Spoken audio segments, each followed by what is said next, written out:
नमस्कार दोस्तों, स्वागत है आपका मेरे चैनल पे। दोस्तों, बहुत ही बड़ी खबर है इंडिया के डिफेंस सेक्टर के लिए, स्पेशली आत्मनिर्भर भारत के लिए, क्योंकि इंडिया की एक प्राइवेट सेक्टर की कंपनी BEML एक माइनफील्ड मार्किंग इक्विपमेंट को सामने लेके आई है। आज इसी के ऊपर बात करेंगे। चलिए दोस्तों शुरू करते हैं। तो दोस्तों, BEML जो कि एक पब्लिक सेक्टर की कंपनी है, मिनिस्ट्री ऑफ डिफेंस के अंडर में ये काम करती है। इसने दोस्तों mechanical minefield marking equipment MK2 का पहला प्रोटोटाइप लॉन्च किया है और इसे BEML के ही टेट्रा 6x6 ट्रक के ऊपर इंस्टॉल किया गया है और ये आत्मनिर्भर भारत के हिसाब से बनाया गया है और DRDO के द्वारा इसमें ट्रांसफर ऑफ टेक्नोलॉजी भी हुई है। और दोस्तों, इससे वर्चुअल माध्यम से रोल आउट किया गया और उस समय CMD BEML भी प्रेजेंट थे और साथ ही R&D DRDO के डायरेक्टर भी प्रेजेंट थे और अन्य व्यक्ति जो इससे जुड़े हुए हैं, जो कंपनीज के अधिकारी हैं, वे भी सारे उस समय प्रेजेंट थे। और दोस्तों, ट्रांसफर ऑफ टेक्नोलॉजी के लिए BEML ने ये साइन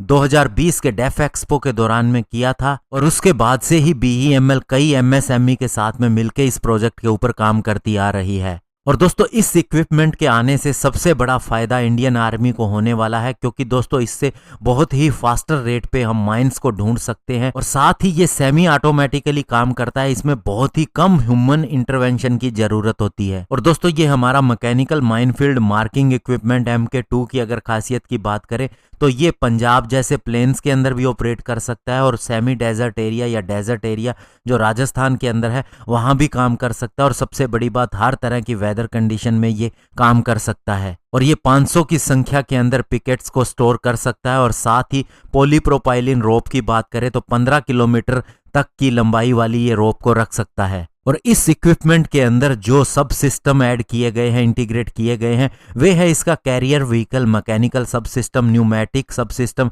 इलेक्ट्रिकल सब सिस्टम और इलेक्ट्रॉनिक सब सिस्टम, जिसे अलग अलग वेंडर्स के जरिए हासिल किया गया है। और जब से इसकी डेवलपमेंट शुरू हुई थी तब से ही BEML ने इन सभी को एक तरह से लीड इंटीग्रेटर के रूप में आगे होकर उनसे काम लेना शुरू किया था। तो दोस्तों, इस इक्विपमेंट के आने के बाद हम कह सकते हैं कि एक तो इंडियन आर्मी की बहुत बड़ी रिक्वायरमेंट जो थी वो पूरी हो जाएगी और दूसरी सबसे बड़ी बात, इसे आत्मनिर्भर भारत कैंपेन के तहत बनाया गया है, यानी कि लोकली ही सारी चीज़ें डेवलप की गई हैं और टेक्नोलॉजी ट्रांसफ़र DRDO ने किया है, जबकि पहले हम यही चीज़ें मंगाने के लिए बाहर से किसी कंपनी की तरफ देखते थे और उस पर ज़्यादा पैसा खर्च करते थे। और अभी इस सिस्टम के आने के बाद में माना जा रहा है कि इसके सफल ट्रायल इवैल्यूएशन के बाद में मिनिस्ट्री ऑफ डिफेंस की तरफ से 55 ऐसे सिस्टम का ऑर्डर BEML को मिल सकता है। धन्यवाद। जय हिंद।